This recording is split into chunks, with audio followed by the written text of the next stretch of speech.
Parliament has wrapped up for the year and won't resume until February 3 next year. Joining me now in the studio is Liberal MP for the Gippsland Seat of Monash, Mary Aldred. Mary, good to see you again. Great to be with you again, Steve. Am I being too tough on Labor? Not at all.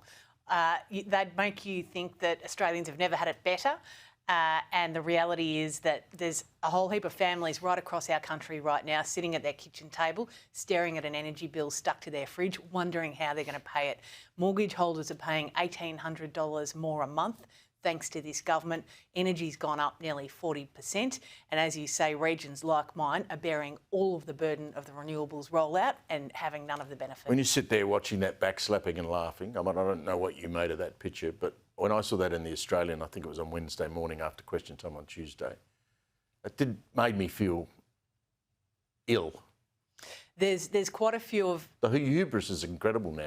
It's amazing. There was high-fiving and hugging and backslapping this morning. They brought us back in for 35 minutes this morning in Parliament to pass two pieces of terrible legislation. And you might say that Chris Bowen and the PM are exceptionally pleased with the way they've turned out, but there just seems to be a complete lack of empathy, a complete divorce from the reality that many Australians are facing right now. There is a camaraderie between politicians. I mean, we know that. I mean, you know, I know plenty of people who've had mates on either side.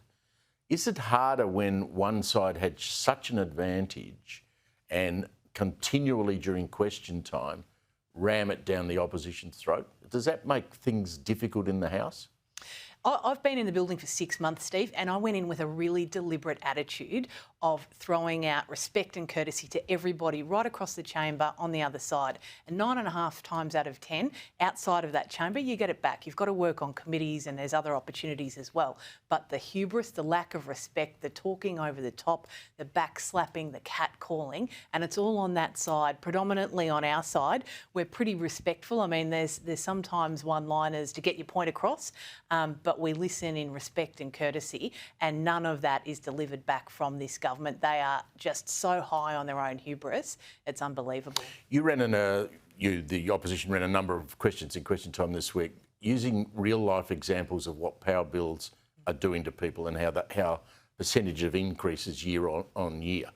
You didn't get a straight answer back at all from anyone on the other side, particularly Bowen.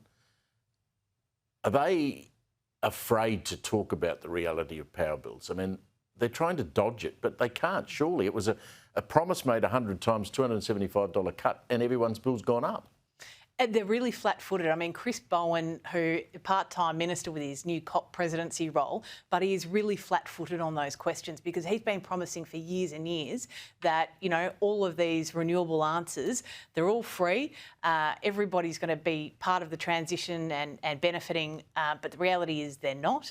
Emissions are flatlined. I mean, the coalition, when we were in government, were able to reduce emissions by 28% on 2005 levels and grow the economy. They've flatlined at that amount while they've thrown $75 billion at it. Power prices are going up. I've got food manufacturing businesses in my electorate that are really struggling. And you know what's going to happen if they can't keep their head above water? Those jobs will go overseas. The environment bill that passed, I think it finally got the tick of approval today.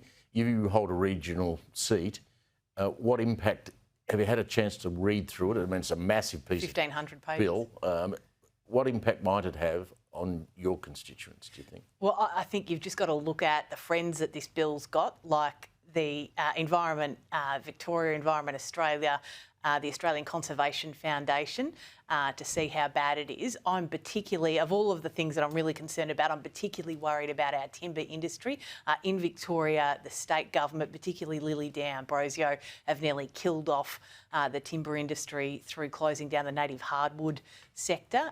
She's almost the Minister for Third World Forestry because we're now importing a lot of that timber because people still want the product. But well, we're going to build houses, you need timber. And it's the ultimate renewable source, but we're just seeing, you know, trees being cut down in rainforests overseas with orangutans still attached to them, or we're bringing in logs from Tasmania, putting them on a truck at the port in Melbourne, taking them to Gippsland, manufacturing them there and putting them back on a truck back to Melbourne. What this bill is going to do is, instead of sensibly reforming the state-managed regional forestry agreements, it's going to pull all of those agreements into this legislation, which will hamstring it and wrap it around red and green tape. I'm seriously worried about timber workers and regional communities, particularly in my electorate. Well, the Bowen plan doesn't seem to have any problem putting massive transmission towers through the mid-estate forests. Oh, it's quite happy to crisscross a whole heap of transmission towers through prime agricultural farmland. What I'm concerned about, though, is things like new gas projects. It's going to put those in the slow approvals lane instead of fast-tracking them. Now, that will put the cost of energy up. It will make the cost of construction the price of it go up. It will take longer, so fewer jobs, higher costs and longer project times. You almost got the perfect storm in your seat because, as you said, you've got food manufacturing, you've got the forest industry, you've got gas and you've got coal. Yeah, and we're a food bowl where Australia relies on us to grow dairy, food, horticulture, a whole lot of those things because we've got the best soil anywhere, so why would you choose to dump a whole heap of renewable projects there? Really worried about our timber sector. We've also got... We had 4, we've now got 3 coal-fired power stations. Your lawn alone contributes up to 22% of Victoria's baseload electricity. Now, that's due to shut in a couple of years' time. I want to give a shout out to all the people that work there. I represent a number of them. But we don't have any serious plan to supplement that energy right now. Just before you go, Jess Wilson, the new leader, you're a senior Liberal, you're a Victorian and you're a woman.